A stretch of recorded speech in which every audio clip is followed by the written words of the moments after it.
Muslims try all the time to show by all kinds of evidence that Islam is a valid idea. Since when?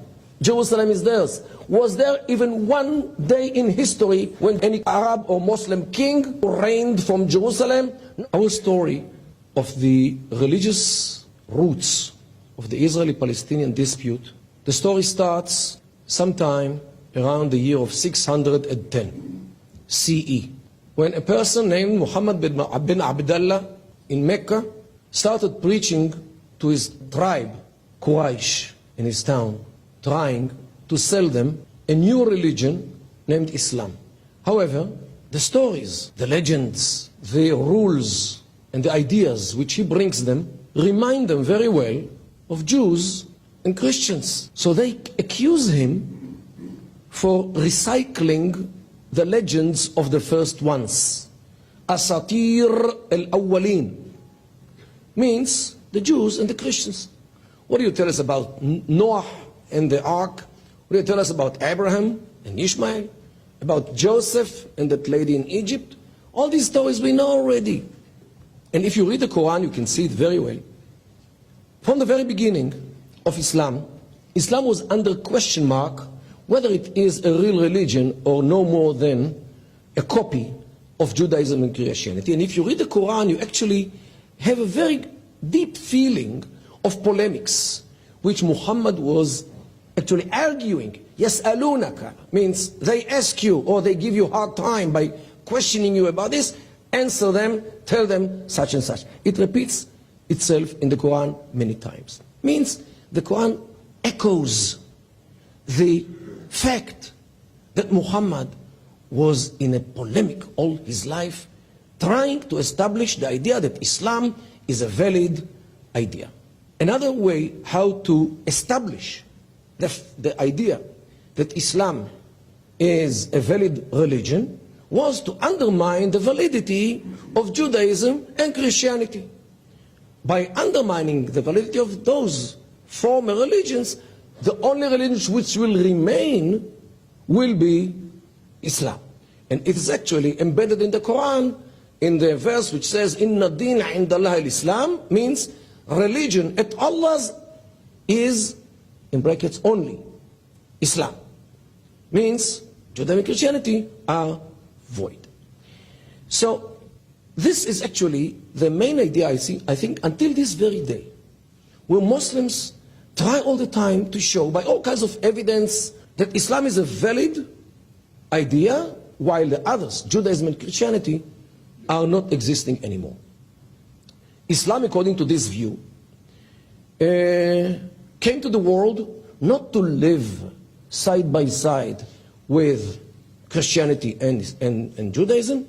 It came to the world rather to replace them and to build itself with the ruins of Judaism and Christianity, using the ideas of monotheism, using the people who were part of Judaism and Christianity. This is why Abraham and Isaac and Jacob and David and Solomon and Jesus were all Muslims, because Judaism and Christianity are cancelled retroactively. So all those who believed ever in one single God, what else would they be if not Muslims? And of course, King Solomon built a mosque in Jerusalem, according to this rewriting of history, according to the Islamic view. So this is the mindset which accompanies Islam since the beginning of more or less 610 CE until this very day.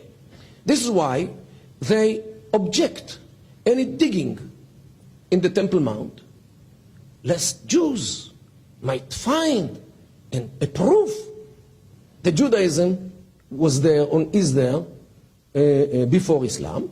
Their view to building in Jerusalem is something which is unique to Muslims. Why? In their view, since Judaism lost its validity, Jews lost everything which they might have had in history, especially the land of Israel. So some road accidents happened during the last century.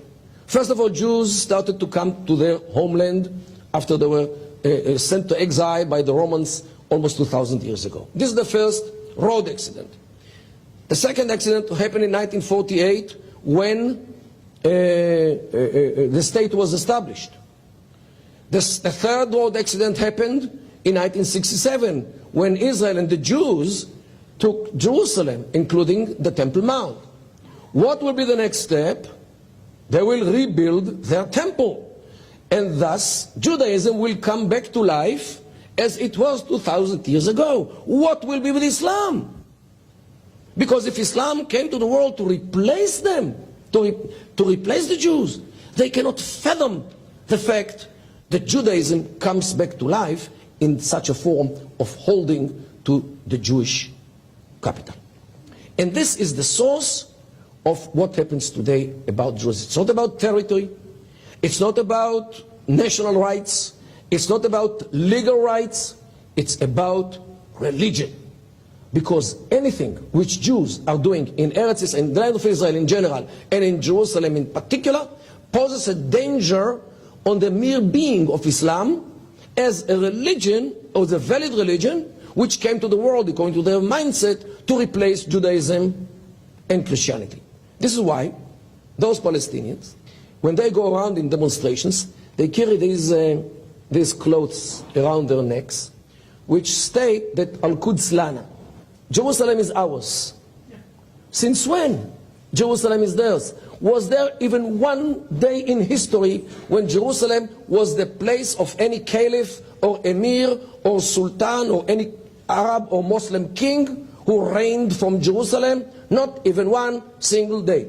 On the opposite, the capital of Jund Palestine, means the district of Palestine, since the Islamic occupation of 638, was the city of Ramla, 30 miles to the west from Jerusalem.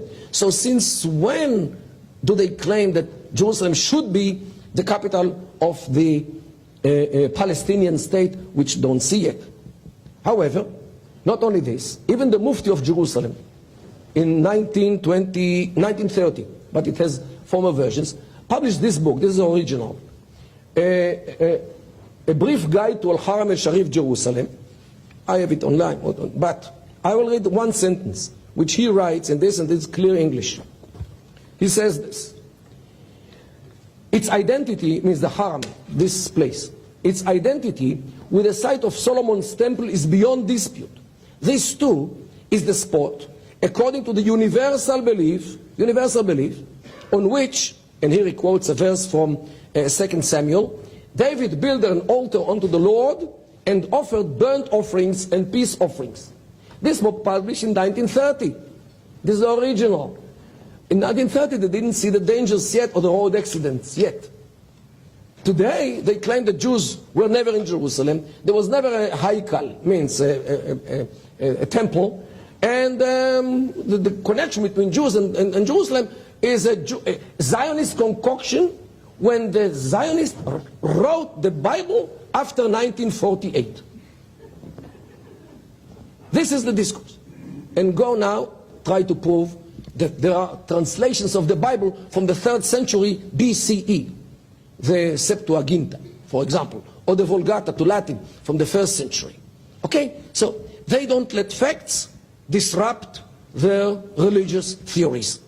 And this is what we have to face today. The religion and nothing but.